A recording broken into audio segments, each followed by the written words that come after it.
Hai guys, salam jumpa, semoga sehat selalu. Kisah kriminal kita kali ini terjadi di Rumania sekitar tahun 1920 sampai 1930. Mari kita simak kisah selengkapnya.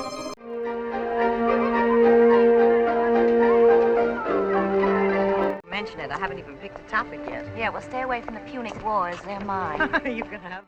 Pada tahun 1903, lahirlah seorang anak perempuan yang dinamakan Vera Renzi di kota Bukares. Vera kemudian tumbuh menjadi seorang remaja yang cantik. Akan tetapi di usianya yang ke-13, Vera harus merelakan kepergian ibunya untuk selama-lamanya. Di masa selanjutnya, Vera dimasukkan ke sekolah berasrama oleh ayahnya. Namun ketika Vera menginjak usia yang ke-15 tahun, kelakuannya sebagai remaja semakin sulit dikontrol. Konon kabarnya Vera sering kabur dari asramanya dan pergi kencan dengan banyak pacarnya yang usianya jauh lebih tua darinya. Saat itu teman-teman Vera menggambarkan Vera sebagai gadis yang amat centil dan seakan-akan tidak bisa lepas dari dekapan macam-macam lelaki. Bahkan menurut info dari gadis-gadis sebayanya, Vera digolongkan sebagai gadis yang super duper posesif. Udah cemburuannya amit-amit, curigaan lagi. Begitulah cara Vera menghabiskan masa remajanya. Lalu ketika hampir memasuki usia ke-20, Vera memutuskan untuk menikah dengan seorang bankir kaya asal Austria yang bernama Karl Sinch. Pada masa awal pernikahannya, hubungan Vera dengan sang suami begitu harmonis dan berkecukupan. Mereka berdua lalu dikaruniai seorang putra yang bernama Lorenzo. Waktu kemudian berlanjut sampai pada suatu ketika mulai muncul persoalan dalam rumah tangga mereka. Hal itu bermula ketika Tuan Karl kerap harus pulang larut malam karena tuntutan pekerjaannya. Hari berganti hari, kecurigaan Vera bahwa suaminya telah berselingkuh makin meningkat saja. Pertengkaran di antara mereka pun semakin menjadi-jadi. Vera yang saat itu sudah dikuasai oleh api cemburu, lalu memutuskan untuk melenyapkan sang suami. "Oh, kamu pikir kamu bisa mencapakan aku begitu saja? No. Akulah wanita terakhir yang akan memelukmu dalam tarikan nafas terakhirmu." Nah, begitulah yang terjadi dan dikerjakan Vera. Pada saat suaminya pulang kerja pada malam itu, Vera berkata, "Sayang, kamu pasti lelah kerja keras sampai selarut ini. Maukah aku ambilkan segelas anggur?" Suaminya yang mendengar kalimat semanis itu segera merasa senang lalu berkata, "Oh, tentu saja, honey. Udah beneran gak ngambek lagi nih," kata suaminya kepada Vera sambil menyesap anggur lezat yang mematikan itu. Ya benar, Vera telah menambahkan racun arsenik ke dalam minuman suaminya. Dan seperti impiannya, Vera lalu memeluk suaminya itu dengan sepenuh cintanya pada saat suaminya menghembuskan nafas terakhirnya. Begitulah nasib cerita dari Tuan Karl yang tewas di tangan istrinya sendiri. Lalu, bagaimana kehidupan Vera selanjutnya? Kita simak kelanjutan ceritanya. Lepas beberapa hari setelah kematian Tuan Karl, Vera kemudian ngider ke rumah tetangga-tetangga dan teman-temannya sambil terisak. Lalu Vera berkata, "Entah kenapa dia pergi. Entah kenapa dia tega meninggalkan aku dan Lorenzo. Kemana aku harus mencarinya?" Ya, Vera telah mengarang cerita bahwa suaminya telah pergi meninggalkannya.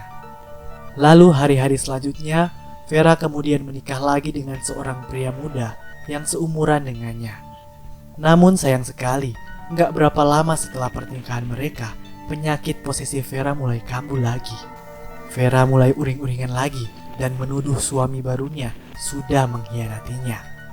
Dan seperti pada Tuan Karl, Vera pun mengeksekusi suami barunya itu dengan arsenik, racun mematikan itu. Kemudian pada masa-masa sesudah itu, Vera tidak menikah lagi. Namun bukan berarti dia berhenti dari petualangan asmaranya.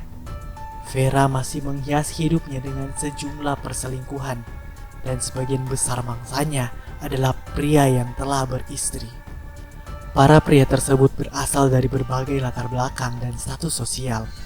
Hanya saja anehnya, semua lelaki terlibat affair dengannya pasti akan raib dari bumi. Dan bahkan dalam beberapa waktu yang sangat singkat, ada beberapa bulan, minggu, dan bahkan ada dalam hitungan hari saja. Nah, suatu hari, seorang istri dari salah satu kekasih Vera curiga dengan tindak tanduk suaminya. Si istri lalu membuntuti suaminya yang secara diam-diam pergi ke rumah si Vera. Namun dengan pertimbangan itu, si istri belum mencecar suaminya pada saat itu juga. Lalu beberapa hari kemudian, si istri bingung kok suaminya nggak pulang-pulang. Dilanda dengan firasat buruk, si istri segera melapor kepada polisi untuk menyelidiki kediaman Vera. Saat itu juga, polisi pun segera bergerak dan menggeledah seisi rumah Vera. Tapi tahu gak apa yang ditemukan di sana? Bahkan polisi pun tak bisa menutupi rasa terkejutnya. Saat itu mereka menemukan ke-35 jenazah pria dalam berbagai tahapan pembusukan di gudang anggur bawah tanah kediaman Vera. Aroma bangkai yang menyeruak ke ruangan itu saat peti-peti mati berlapis yang itu dibuka satu persatu. Polisi lalu menggiring Vera ke kantor polisi untuk menjalani pemeriksaan lebih lanjut. Nah, bagaimana hukuman yang harus dijalani Vera? Kita lihat interogasi berikut ini. Saat menjalani interogasi hari itu, Vera sudah tidak bisa berkelit lagi dan dia menceritakan kejadian yang sebenarnya. Katanya kamu cinta sama pacarmu. Gak kasihan apa lihat mereka mati dan sekarat? Kata polisi tersebut. Lalu Vera pun menjawab, justru karena aku sangat mencintai mereka, hingga aku ingin tak terpisahkan lagi dengan mereka. Aku harus menjadi wanita terakhir yang memeluk mereka. Dan hal ini aku lakukan agar mereka tidak meninggalkan aku dan pergi ke pelukan gadis lain. Tahu gak? Aku sering kok duduk di tengah-tengah peti-peti mati itu dan menemani mereka karena aku sangat mencintai mereka. Mendengar hal itu, polisi lalu mencecar dengan pertanyaan lain. Oh gitu. Bagaimana dengan anakmu Lorenzo yang kau lenyapkan juga? Apa alasannya? Selingkuh juga? Sambil terisak, Vera menjawab, anakku itu, aku tidak pernah ingin meracuninya. Tapi karena Lorenzo gak sengaja melihat mayat-mayat itu dan mengancam dengan membongkar kejahatan ini, maka dengan terpaksa aku pun harus melenyapkannya. Demikianlah, untuk segala perbuatannya itu, Vera dijatuhi hukuman seumur hidup hingga hari kematian. Oke guys, sekian dulu ceritanya. Thanks for watching and see you in the next video. Let's go.